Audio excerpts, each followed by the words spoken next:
Estónia planeia arrendar espaço na prisão de Tartu à Suécia e aceitar até 600 reclusos, o que suscitou reações mistas.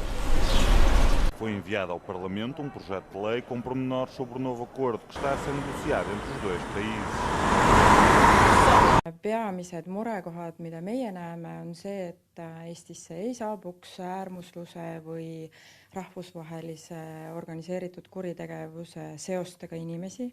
Näeme ka seda, et välisvange võivad hakata külastama isikud, kellel on seoseid äärmusluse või rahvusvahelise organiseeritud kuritegevusega.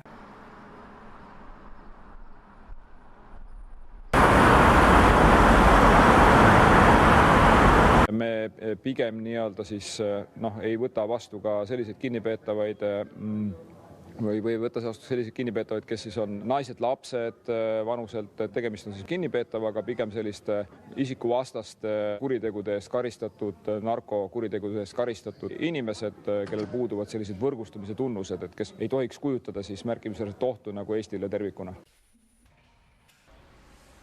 Através do acordo, a Estónia espera gerar pelo menos 30 milhões de euros em receitas adicionais, mas muitos permanecem céticos.